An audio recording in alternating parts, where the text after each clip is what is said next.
Tell us Yes. about Bowie month this month, and when did you get into the Bowie party business? And this is only half of the flyers. Don't worry, I got all four of them. Right, right. Right? Well, What's I mean, Bowie has been literally part of my life since 1978, 79. is he So, like your favorite ever?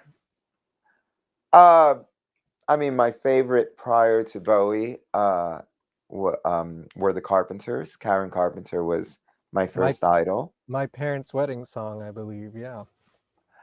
And then, I had other people that I really, really liked. I had my brief moment with Kiss, big fan of Queen, but sort of the new wave, if you will, came in 78 when my brother bought Blondie Parallel Lines. And oddly enough, I just found this out too the other day when I saw him on Christmas.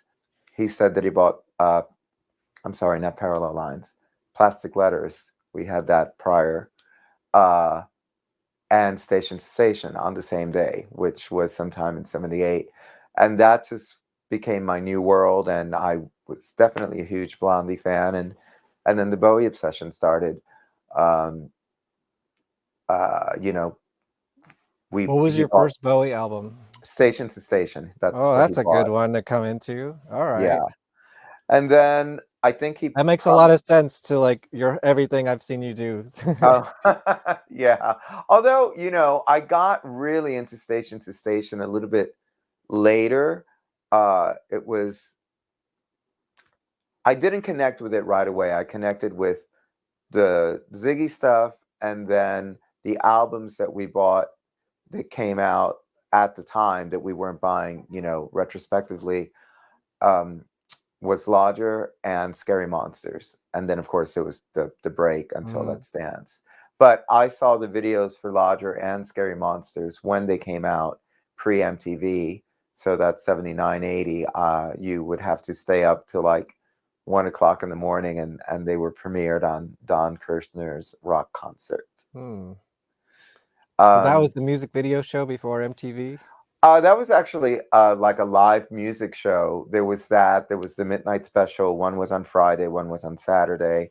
Uh, Channel 4, NBC, and most of the performances were actually live. But by the late 70s, they started to show some videos, and Mm. Bowie, obviously, always in tune with what was happening or coming up, um, had videos shown for the singles off those albums. Plus, he didn't tour for either Mm. of those records. Mm. Um, and yeah, it was great. It was really just, I mean, it was life changing. Not even exaggerating. And then first time in concert 83.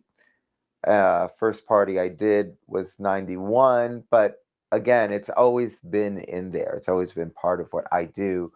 Specifically, the first time that I did a Bowie party, Bowie party or Bowie performance. Oh, I guess either one. Yeah. The Bowie party business. Um, I mean, before I started singing, I would lip sync to glam rock songs. So I know that I lip Okay. sync plenty of Bowie songs. Sure. So that's going way back, sometime in the 90s. And then I I had my first band like in 93. So a couple of songs around that time. Uh, Was it always Michael T and or did you have a band name back then? the first band name was Killer Lipstick. Ooh, that's a Quite a good name. name. Yeah. It was it's a combination of Alice Cooper Killers, I That's think. my favorite record, yeah. Oh, there you Of go. Alice And Cooper, yeah. and I have it signed by Dennis Dunaway, my vinyl oh and my yes, CD yes. at two different occasions. And Lipstick Killers and the Dolls. So, it was a glam reference, clearly. Sure. Um and then the first, I guess, dedicated Bowie performance stuff was probably at my friend's party, Glam Damn It, Mm. which started off at Rififi and then went to Don Hills. Ah, Don And then Hills. it kind of started around there. So early to mid 2000s, That not sounds not about that right. much because I was doing Motherfucker at the time. Yeah, And then when Motherfucker ended is really when I started to focus more on the gotcha. Bowie performances because it was like, okay, what's next? Like, share, subscribe, comment below. Like, share, subscribe, comment below.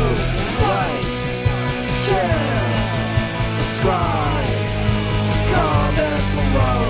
Make me a sensation.